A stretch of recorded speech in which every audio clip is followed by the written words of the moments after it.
नमस्ते दोस्तों, फिर से एक बार आपका विवेक आर एजुकेशन पर सहर्ष स्वागत है।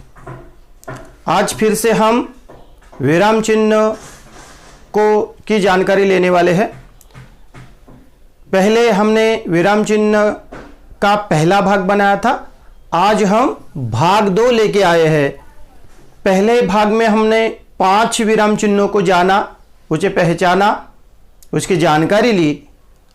अब हम दूसरे भाग में बाकी रह चुके 5 विराम चिन्हों को पढ़ने वाले हैं, जो कि बिल्कुल महत्वपूर्ण है, जिसकी जानकारी लेना यहाँ पर आवश्यक है, ताकि आप पूरी तरह से विराम चिन्हों को अच्छी तरह से समझ लें। अगर आपको मेरे वीडियो पसंद आ रहे हैं तो सब्सक्राइब कीजिए। सब्सक्राइब के आगे जो बेल बटन है उसको दबाइए, ताकि मेरे आने वाले वीडियोस आप तक जल्द से जल्द पहुंच सके। विराम चिन्ह के भाग 2 में हम नए विराम चिन्ह की जानकारी लेने वाले हैं, जिसका नाम है इकहरा अवतरण चिन्ह, जो इस प्रकार से दर्शाया जाता है। इकहरा यानी एक ही विराम चिन्ह को यहां पर बताया गया है और इसलिए उसे इकहरा अवतरण चिन्ह कहते हैं। क्या है उसका अर्थ, उसे पहले जानेंगे, उसके बाद उसके उदाहरण भी हम जानेंगे। जब कोई विशेष शब्द या वाक्य जो का त्यों लिखना हो, तब इकहरे अवतरण चिन्ह का प्रयोग किया जाता है। क्या है परिभाषा? अर्थ कि कोई विशेष शब्द या वाक्य जो का त्यों यानी जैसे के जैसा ना यहां पर लिखना हो, तब हमें इकहरे अवतरण चिन्ह का यानी इस प्रकार के चिन्ह का प्रयोग करना पड़ता है। उदाहरण देखिए, जैसे सच ही कहा है, अवतरण चिन्ह यहां पर शुरू हुआ है इकहरा। बुरे काम का बुरा नतीजा, पूर्ण विराम और इकहरा अवतरण चिन्ह यहां पर बंद किया है। यानी बुरे काम का बुरा नतीजा, यह क्या है? एक विशेष वाक्य है, जिसे हमने जो का तो यानी जैसे के जैसे यहां पर लिखा हुआ है, और इसीलिए इकहरे अवतरण चिन्ह को यहां पर दर्शाया गया है। दूसरा वाक्य हम देखते हैं, रमन की वर्षगांठे मैं कभी नहीं भूल सकता। तो यहां पर एक शब्द आया है, विशेष शब्द है वर्षगांठे यानी सालगिरह, और इसीलिए इस विशेष शब्द को हमने इकहरे अवतरण चिन्ह में दर्शाया है। अगले महत्वपूर्ण चिन्ह को हम यहां पर जानने वाले हैं, जिसका नाम है दोहरा अवतरण चिन्ह, जो इस प्रकार से दर्शाया जाता है। पहले हमने एकहरा यहां पर देखा, अभी हम दोहरा यानी 2 अवतरण चिन्हों को यहां पर दर्शाया जाता है। उसका अर्थ हम यहां पर जानेंगे। वाक्य में जब किसी का कथन या उसके कहे गए शब्दों को जो के त्यों लिखने हो, तब दोहरे अवतरण चिन्ह का प्रयोग किया जाता है। क्या है परिभाषा? कि वाक्य में जब किसी का कथन यानी कोई वक्ता अगर बोल रहा है, तो उसके कहे गए शब्द को जैसे के तैसे इन दोहरे अवतरण चिन्हों में लिखना हमें पड़ता है, और इसीलिए हम इस दोहरे अवतरण चिन्ह का प्रयोग करते हैं। उदाहरण के लिए हम देखते हैं, जैसे डॉक्टर ने कहा कुछ सीरियस नहीं है। तो डॉक्टर के शब्द है जो हमने दोहरे अवतरण चिन्ह में जैसे कि जैसे लिखा है कि डॉक्टर ने कहा कुछ सीरियस नहीं है। तो दोहरा अवतरण चिन्ह इस्तेमाल करते वक्त हमने यहां पर देखा कि डॉक्टर ने कहा, यहां पर हमने अल्पविराम चिन्ह का इस्तेमाल किया है। उसके बाद दोहरा अवतरण चिन्ह कुछ सीरियस नहीं है, पूर्ण विराम, और उसके बाद यहां पर हमने अवतरण चिन्ह को बंद किया है। दूसरा उदाहरण हम देखते हैं, आदित्य ने पूछा अनुराग जी कैसे आना हुआ। तो यह प्रश्न यहां पर पूछा गया है आदित्य के जरिए अनुराग जी को, और उसे हमने यहां पर अवतरण चिन्ह में लिया है। अगले महत्वपूर्ण विराम चिन्ह की हम यहां पर जानकारी लेने वाले हैं, जिसका नाम है योजक चिन्ह, जो इस प्रकार से दर्शाया जाता है। क्या है उसका अर्थ? इस चिन्ह को विभाजक चिन्ह भी कहते हैं। तो यहां पर विभाजक यानी दो शब्दों को जोड़ने वाला। इसका प्रयोग निम्नलिखित रूपों से किया जाता है, जैसे कि हमने देर तक गीत संगीत का आनंद लिया, यह एक उदाहरण है। और यहां पर गीत संगीत, इन दो शब्दों में यहां पर हमने योजक चिन्ह को दर्शाया है। क्यों दर्शाया है? क्योंकि यह दोनों शब्द एक दूसरे को जोड़ते हुए यहां पर हमें दर्शाए जाते हैं, है ना।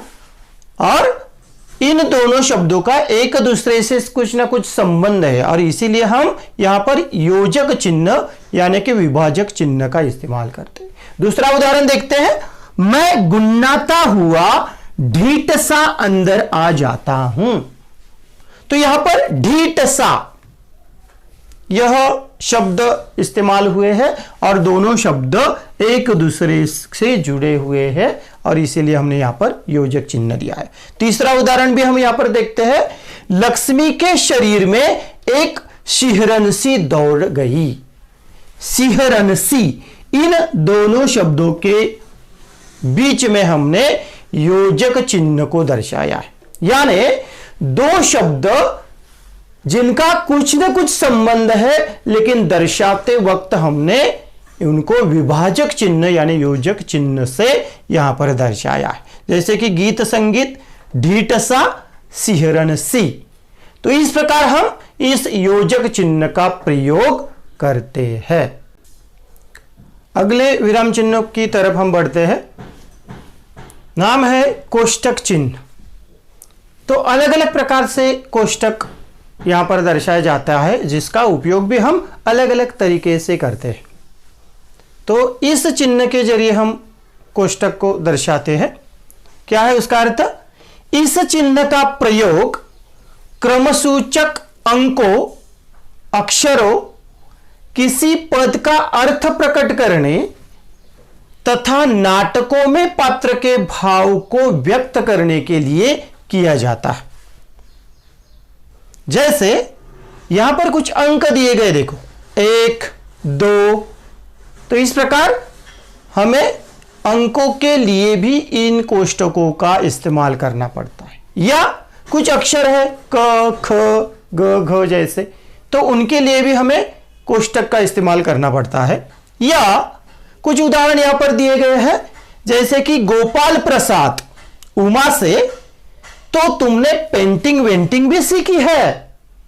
तो यहां पर उमा से दर्शाने के लिए, है ना, दर्शाने के लिए नाटिका में यहां पर कोष्टक का इस्तेमाल किया हुआ हमें नजर आता है।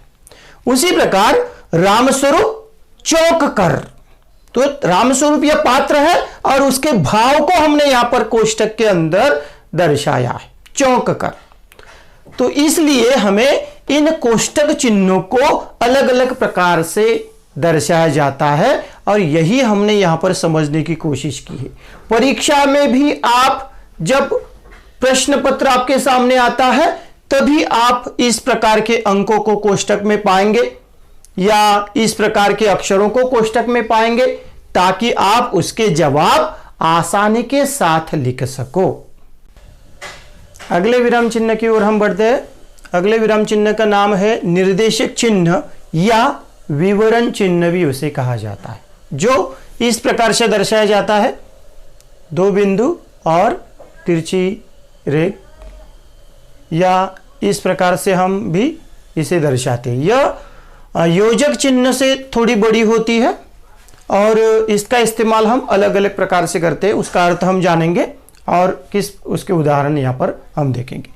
जब किसी वाक्यांश के बारे में कुछ विस्तार से कहना हो या किसी पद की व्याख्या हमें करनी हो, तो इस चिन्ह का हमें प्रयोग करना पड़ता है। जैसे कि यहां पर उदाहरण दिया है, नेताजी ने कहा था यहाँ पर हमने विवरण चिन्ह या निर्देशक चिन्ह को दर्शाया है। तुम मुझे खून दो, मैं तुम्हें आजादी दूंगा।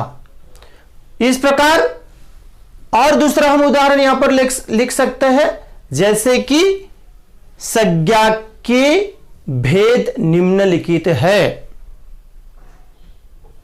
व्यक्तिवाचक संज्ञा, पदार्थवाचक संज्ञा, विस्मयादि बोधक।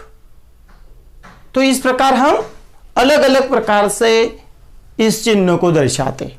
हम जब परीक्षा में किसी सवाल का जवाब लिखते हैं तब भी हम इस प्रकार के चिन्ह का इस्तेमाल बहुत बार करते हैं।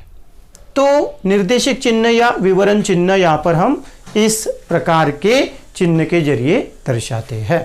हाँ, तो दोस्तों अब आपको विराम चिन्ह क्या है और उसके अलग अलग प्रकार भी ध्यान में आए होंगे।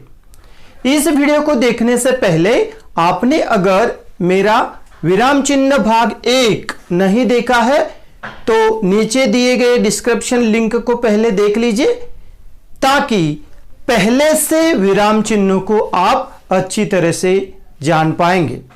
पहला भाग देखने के बाद आप भाग 2 पर आ सकते हैं, ताकि हिंदी भाषा में जितने भी अलग अलग प्रकार के विराम चिन्ह है उसे आप अच्छी तरह से समझ पाएंगे।